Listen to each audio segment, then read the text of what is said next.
Something interesting is happening on America's farm and ranches right now, and it has nothing to do with cattle or corn prices. In the next few minutes, I'll explain two new income streams showing up in rural America: biofuels and carbon credits.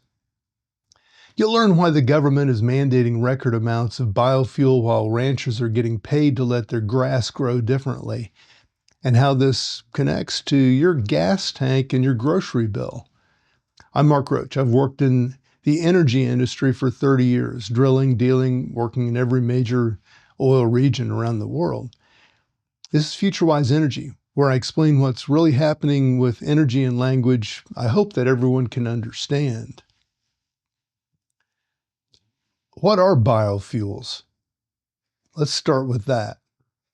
That's fuel made from plants instead of petroleum. The government just proposed record mandates for how much biofuel gets blended into our fuel supply.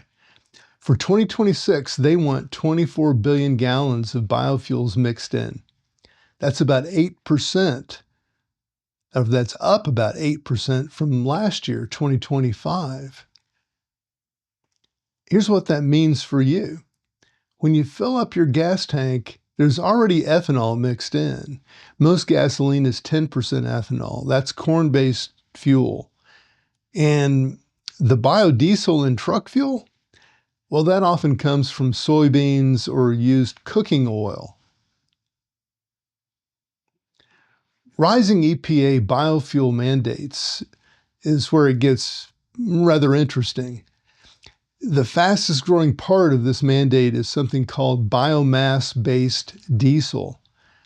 That includes biodiesel and renewable diesel, both made from things like soybean oil, animal fats, and used restaurant cooking oil. The mandates for this category is jumping 75% over 3 years. That's huge. Why does this matter to regular people? Well, there's 3 reasons. First, your grocery bill. When you mandate more soybean oil for fuel, that's soybean oil not going into your salad dressing or cooking spray. More demand, higher prices. Second, farmers get a new market. Instead of just selling soybeans for food, they can sell to fuel producers. That changes farm economics. Third, jobs.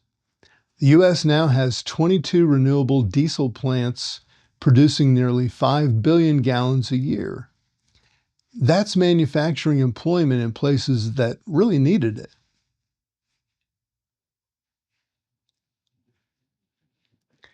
How carbon credits work. Now, we'll shift to something that may be even more surprising to you. It was to me. Ranchers are getting paid to change how their cows graze. This is the carbon credit market. And it sounds complicated, but it's actually quite simple. Here's how it works. When grass grows, it pulls carbon dioxide out of the air and stores it in the soil.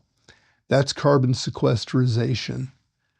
Basically, that's the earth absorbing pollution.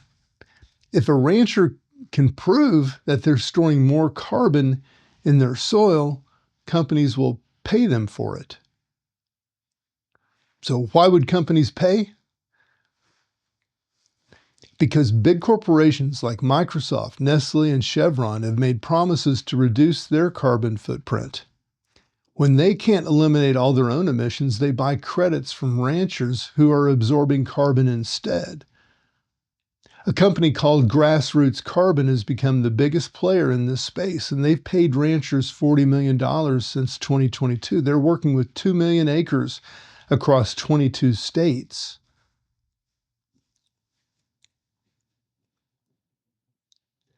So what do ranchers actually do differently? Well, it's not complicated. They split their pastures into more sections. They move cattle more frequently. They let grass rest longer between grazings. This encourages deeper root growth, and deeper roots store more carbon. The payments vary widely. Some ranchers get $2 to $40 per acre. One Iowa farmer made $290,000 over 5 years from Shopify buying his carbon credits. Here's the catch. The contracts are long. We're talking 25 to 40 years. You're committing your land to these practices for decades, and measuring soil carbon accurately is hard. It takes at least 5 years to detect meaningful changes. So the quality issues matter too.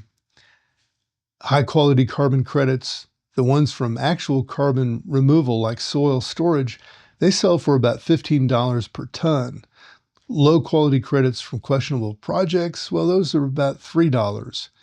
Companies are getting smarter about what they buy.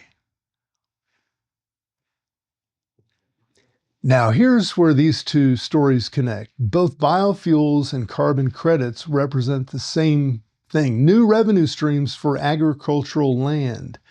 A farmer growing soybeans can sell to food companies, livestock operations, or biofuel refiners. A rancher can sell beef and get paid for how the grass grows.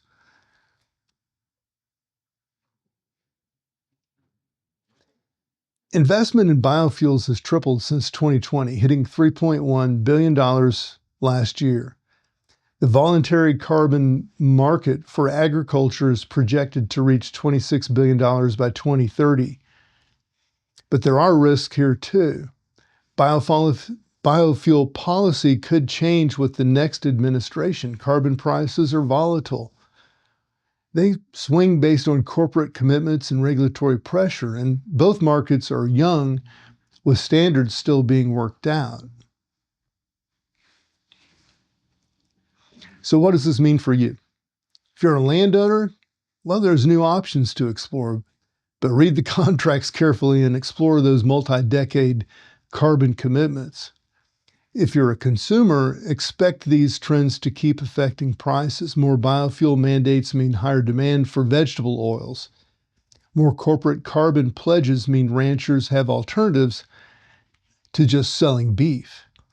And if you're an investor, watch this space. Biofuels and ag carbon are where the energy policy, climate pressure, and agricultural economics all converge and meet. Energy is changing in ways that reach far beyond oil wells and power plants. It's reaching down to the soil itself, literally. That puts farmers and ranchers at the center of something they've never been part of before. It's more